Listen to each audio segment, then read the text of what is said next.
grandes genios e inventos de la humanidad.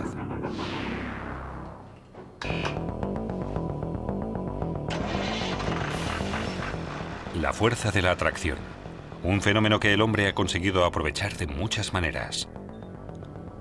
El magnetismo es invisible, pero omnipresente. Él acciona los motores eléctricos y hace que vibre un altavoz. Lo encontramos al cepillarnos los dientes y lo necesitamos para hacer la compra o para viajar. Pero el símbolo más conocido del magnetismo es sin duda la brújula.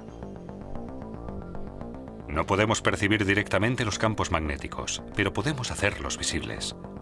Si ponemos un imán debajo de una hoja con astillas de hierro, éstas se alinearán formando la llamada línea de campo. La Tierra también está rodeada de un campo magnético. De polo a polo. Carl Friedrich Gauss y el magnetismo de la Tierra. En la antigua Grecia ya conocían la maravillosa cualidad que poseía la negra magnetita. Algunos trozos de este óxido de hierro les parecían completamente mágicos. Antes del nacimiento de Cristo, en China ya se usaban aparejos que funcionaban igual que una brújula. El chino Chu Yus ya describió en 1117 una brújula para orientarse. Constaba de un trocito de caña que contenía una aguja magnética que flotaba en una palangana de agua. El aparejo iba destinado al uso de los marineros, pero si había fuerte oleaje, podía fallar. En 1250, los marineros del mar Mediterráneo perfeccionaron una aguja que giraba sola en un punto medio. Se había inventado la brújula tal y como la conocemos. El por qué señalaba la dirección norte-sur fue durante mucho tiempo un misterio. Se creía que el motivo era la existencia de una montaña gigante de magnetita en el norte. Circulaban cuentos horripilantes de barcos que se acercaban a esa montaña. La peligrosa fuerza de atracción arrancaba los clavos de las maderas y llevaba a los marineros a la muerte. En 1600, el investigador inglés William Gilbert se propuso acabar de una vez por todas con todas esas supersticiones. Y afirmó que ni el ajo acabaría con el magnetismo, ni los diamantes lo reforzarían. En su tratado De Magnete, Gilbert describe sus experimentos. Utilizó un trozo de magnetita para simular el comportamiento de la aguja magnética con respecto a la Tierra. Y en su intento, consiguió observar lo que después se acuñaría como inclinación.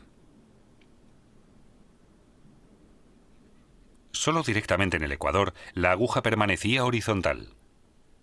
Y cuanto más se acercaba a los polos, más se inclinaba hasta quedar completamente vertical sobre ellos. En ello basó el investigador su hipótesis de que la Tierra era un imán muy potente. Poco después de que la brújula se estableciera como instrumento de navegación, se supo que la aguja desde cualquier lugar de la Tierra siempre apunta al polo norte. Este fenómeno recibirá el nombre de declinación magnética. Así, en el siglo XVIII, el campo magnético de la Tierra llamó la atención de los investigadores. Mucho de lo que sabemos hoy se lo debemos al físico y matemático Carl Friedrich Gauss.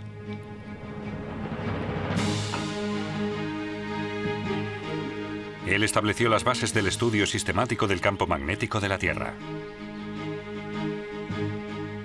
Gauss nació el 30 de abril de 1777 en Braunschweig. Fue el hijo único de una familia pobre. Más tarde diría que aprendió cálculo sin utilizar papel. En el colegio pronto llamó la atención por su don para las matemáticas. Gauss fue presentado al duque de Braunschweig, quien le concedió una beca.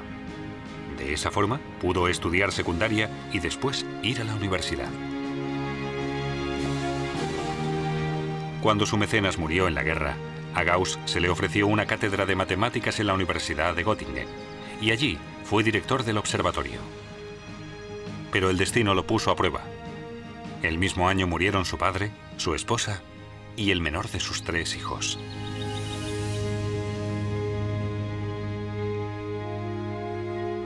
Gauss se centró plenamente en sus investigaciones. Su interés por las matemáticas se traslada ahora a la astronomía. Ya en su juventud, dejó estupefactos a los expertos al trazar la órbita exacta del asteroide Ceres. El asteroide estaba oculto detrás del Sol y reapareció justo en el momento y en la posición exacta que Gauss había afirmado anteriormente.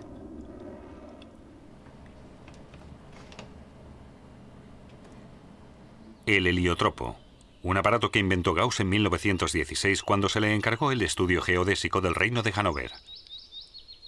Esta labor le supuso 25 años de trabajo y le llevó a realizar muchos descubrimientos importantes. Los aparatos convencionales de topografía eran demasiado inexactos para el perfeccionista Gauss. Al igual que su invento, utilizaban la luz solar para determinar la posición de los puntos de referencia en el terreno. Pero el heliotropo podía reflejar los haces de luz a una distancia notablemente mayor.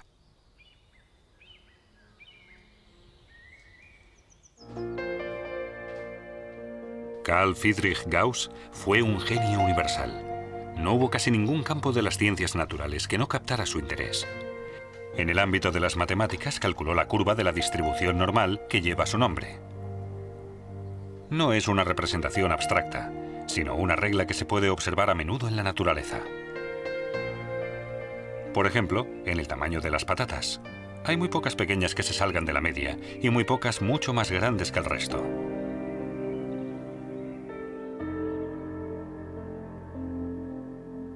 En sus investigaciones, Gauss siempre mostró cierta tendencia a calcular la media.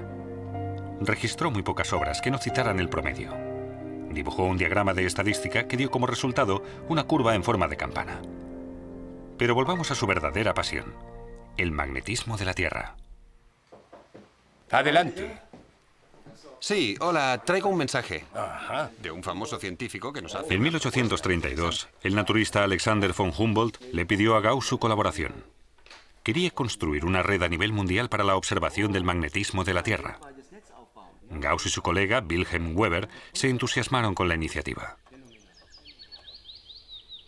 Deciden construir observatorios entre otros sitios en Escandinavia, Siberia e incluso Tasmania. Y para medir los cambios en el campo magnético, Gauss construyó el magnetómetro, en cuyo interior había un péndulo y una brújula común. La construcción fue fácil, pero los requisitos de precisión eran muy elevados. Para leer la escala, tuvo que utilizar un anteojo. Una simple respiración podía hacer que la medición fuera incorrecta. Gauss y Weber querían evitar estos fallos a toda costa. Construyeron su observatorio de Göttingen sin ningún metal. Un edificio que no pudiera influir en nada al campo magnético de la Tierra.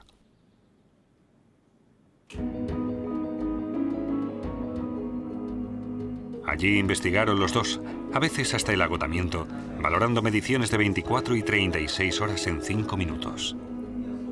Contrastando los datos con los de los observatorios internacionales, se pudieron hacer una idea general del campo magnético de la Tierra en su conjunto.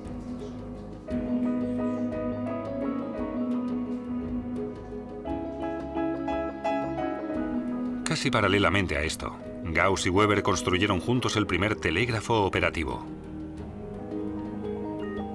Por sus estudios sobre el magnetismo, aprendieron que mediante bobinas de alambre y un imán permanente, podían poner corriente en movimiento. Su emisión creó un campo magnético artificial mediante electricidad, a través del cual se puso en movimiento un transmisor de señales. Llevaron un alambre por encima de los tejados de Göttingen, desde la Facultad de Física de Weber hasta el observatorio de Gauss. Y desde allí, lograron recibir el impulso del transmisor de señales sin perturbaciones. En 1839, Gauss recopiló los resultados de sus investigaciones en La teoría general del magnetismo terrestre. Esta obra fue su mayor contribución al campo de la física y un estímulo para muchos investigadores jóvenes.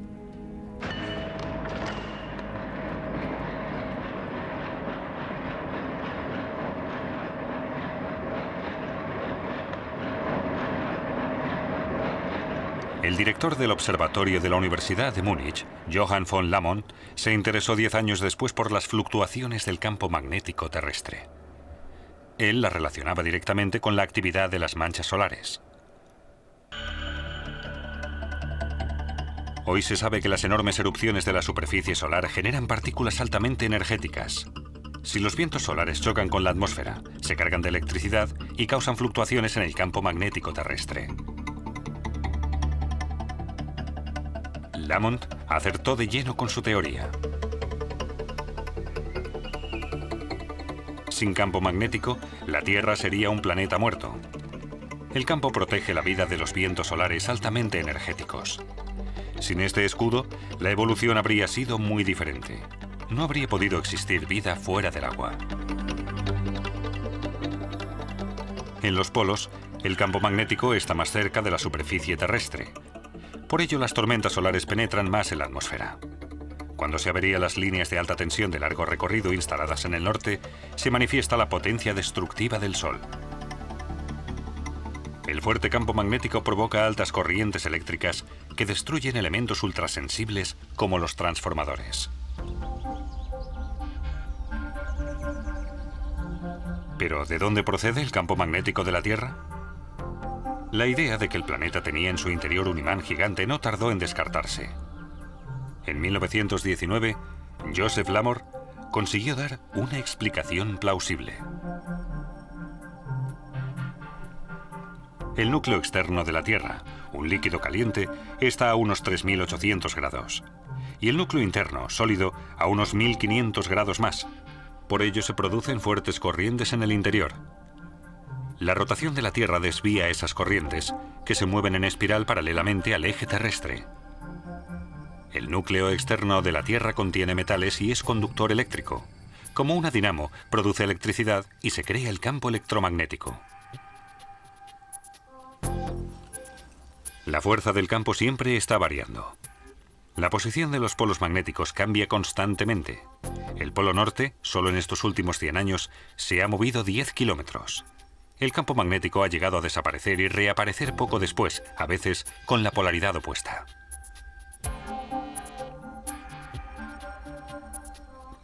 La historia del campo magnético de la Tierra está escrita en las piedras volcánicas. Los geólogos lo consideran como leer las líneas del pasado. Y se puede decir con certeza que el primer cambio de polaridad se produjo hace unos 750.000 años. Por término medio, estos procesos suelen darse cada 500.000 años, por lo que el siguiente cambio de polaridad se estaría retrasando. El campo magnético se empezó a debilitar hace unos 2.000 años. Los geofísicos se están esforzando por conseguir calcular los movimientos de las rocas líquidas, pero es imposible hacer pronósticos. Si el campo magnético que nos protege desapareciera más tiempo, el efecto sería devastador.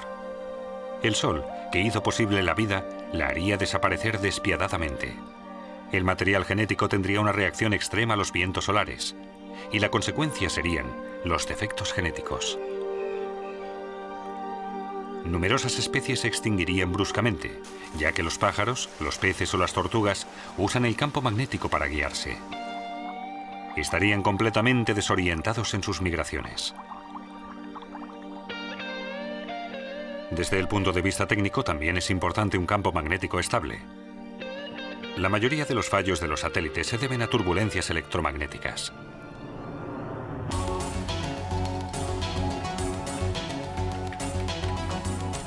Una avería en el sistema de comunicaciones paralizaría la vida científica y social. Actualmente, en Sudáfrica, los investigadores han registrado torbellinos en el campo magnético. Muchos los interpretan como un anuncio del cambio de polaridad. Sin campo magnético, la brújula convencional tampoco funcionaría. Y el mismísimo Gauss estaría desorientado.